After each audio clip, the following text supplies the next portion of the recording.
여러분 평안하십니까? 오늘도 말씀과 함께 주님의 은혜 가운데 거하시기 바랍니다. 오늘 말씀은 호세아 8장입니다.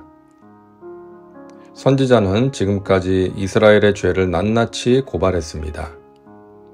이스라엘은 시내산에서 남편으로 맞이했던 하나님께 등을 돌리고 우상을 숭배했습니다.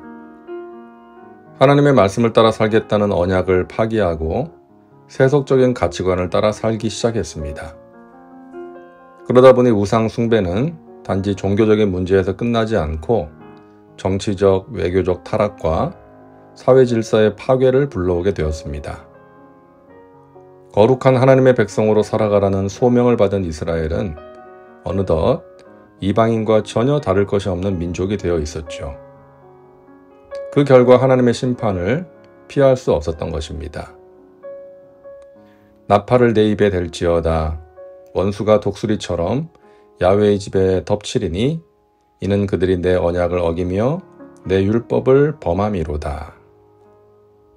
전쟁을 알리는 나팔 소리가 울려 퍼집니다. 이 전쟁은 이스라엘을 멸망으로 이끈 전쟁이었습니다. 그 이유는 그들이 하나님의 언약을 어기고 율법을 범했기 때문이었죠.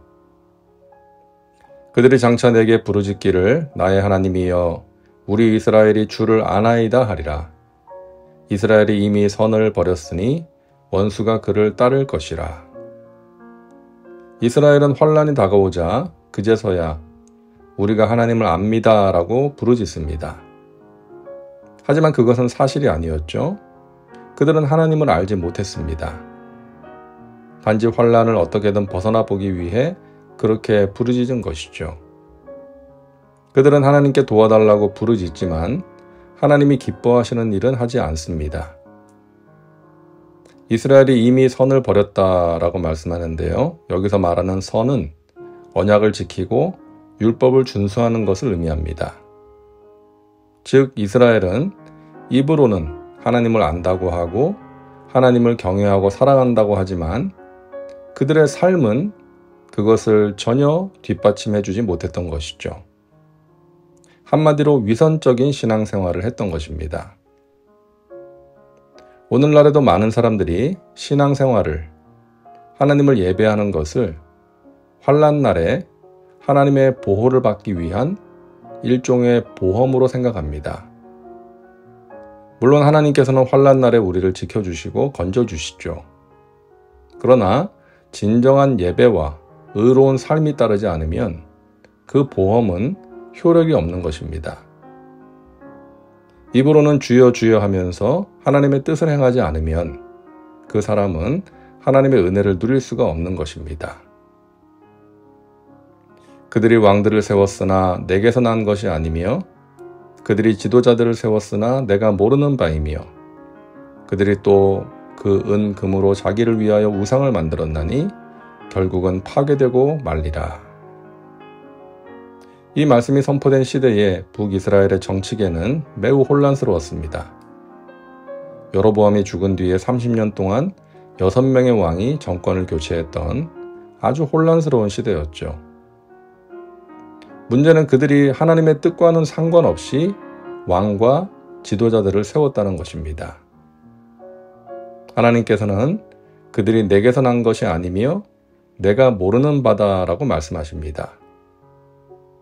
이스라엘은 하나님과 상의 없이 하나님의 뜻을 구하지도 않고 왕을 세웠습니다. 리더로 세워질 만한 자질을 갖추지 못한 사람들이 왕으로 세워진 것이죠. 하나님께 여쭤보고 하나님께서 인준한 자를 세워야 하는데 그저 자기들 마음대로 자기들이 보기에 좋은 대로 자신들의 이익을 위해 편의대로 세운 것입니다. 나라의 리더, 지역사회의 리더, 교회의 리더를 세울 때 우리가 염두에 둬야 할 내용입니다. 자, 그와 함께 하나님께서 지적하시는 것은 우상 숭배입니다. 계속해서 반복되는 이스라엘 멸망의 원인이죠. 하나님께서는 하나님을 떠나 우상을 숭배하고 하나님의 뜻을 떠나 자기들 마음대로 행하는 것에 대해 분노하십니다. 사마리아여, 내 송아지는 버려졌느니라. 내 진노가 무리를 향하여 타오르나니 그들이 어느 때에야 무죄하겠느냐. 이것은 이스라엘에서 나고 장인이 만든 것이라. 참신이 아니니 사마리아의 송아지가 산산조각이 나리라. 이스라엘은 송아지 우상을 만들어 경배했습니다. 열왕기상 12장을 보면 이 송아지 우상은 여로보암이 베델과 단에 세운 것이었죠. 사마리아 사람들은 이 송아지 우상을 매우 귀하게 여기면서 숭배했습니다. 여로보암은 이 송아지를 가리켜 이스라엘을 애굽에서 구원해낸 야훼라고 불경스러운 거짓말을 했습니다. 백성들은 그 말을 믿었고요. 베델에 세워진 송아지 우상과 신전은 이스라엘이 아수르에 의해 멸망할 때까지 국가적인 지원을 받으면서 존재했습니다.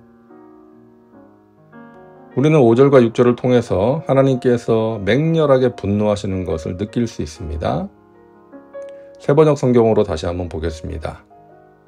사마리아 사람들아, 나는 너희의 송아지 우상을 인정하지 않는다. 그것들 때문에 나의 분노가 활활 타오른다. 너희가 언제 깨끗해지겠느냐. 이스라엘에서 우상이 나오다니. 송아지 신상은 대장장이가 만든 것일 뿐 그것은 신이 아니다. 사마리아의 신상 송아지는 산산조각이 날 것이다. 선민 이스라엘의 우상 숭배는 하나님의 맹렬한 분노를 일으켰고 결국 이스라엘의 우상과 신전은 아수르 군대에 의해 산산조각 나게 되는 것이죠. 사랑하는 여러분, 이 시대의 우상은 무엇일까요? 꼭 어떤 형상을 만들어 놓고 절을 해야만 우상 숭배가 아닙니다. 우리의 마음을 차지하고 있는 것, 하나님이 계셔야 할 자리를 차지하고 있는 것, 우리가 하나님보다 더 사랑하며 날마다 관심을 갖고 마음을 다해 섬기고 있는 것이 우상입니다. 이 시대의 대표적인 우상은 돈입니다. 많은 사람들이 돈을 인생의 목표요, 최고의 가치로 삼고 살아갑니다. 그러다 보니 돈이 하나님보다 더 높은 위치에 놓이게 됩니다. 돈이면 다 돼, 돈이 없으면 안 돼 라고 하면서 살아가는 것이죠. 그런가 하면 성공이 우상이 된 사람들, 자녀가 우상이 된 사람들, 반려동물이 우상이 된 사람들, 세상에 재미있는 것들이 우상이 된 사람들도 있습니다. 우리의 마음을 잘 살펴야 합니다. 세상의 재미를 추구하고 어떤 존재를 사랑하고 열심히 일을 해서 돈을 버는 것이 나쁜 것은 아니죠.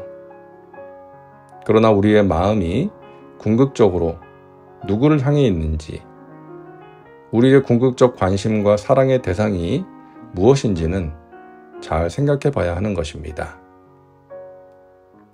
오늘도 말씀과 함께하는 우리 믿음의 식구들은 하나님을 사랑하고 의지함으로 하나님께서 받으시는 진정한 예배를 드리시고 의로운 삶이 따르는 참된 믿음을 통해 하나님이 주시는 은혜와 복을 풍성히 누리며 살아가시기를 주님의 이름으로 축원합니다. 기도합니다. 사랑과 은혜가 풍성하신 하나님, 오늘도 말씀과 함께 살게 하시니 감사합니다. 우리의 삶이 하나님의 기쁨이 되길 원합니다. 우리의 신앙생활이 하나님께서 기쁘게 받으실 만한 것이 되길 원합니다. 이스라엘 백성들처럼 위선적인 신앙생활을 하지 말게 하시고 우리 마음에 자리 잡고 있는 어떤 우상이 있다면 버리게 하여 주시옵소서. 온전히 하나님을 섬기고 따르는 믿음의 백성들 되게 하옵소서. 예수님의 이름으로 기도하옵나이다. 아멘. 오늘도 말씀과 함께 은혜 가운데 거하시기 바랍니다. 여러분 사랑하고 축복합니다.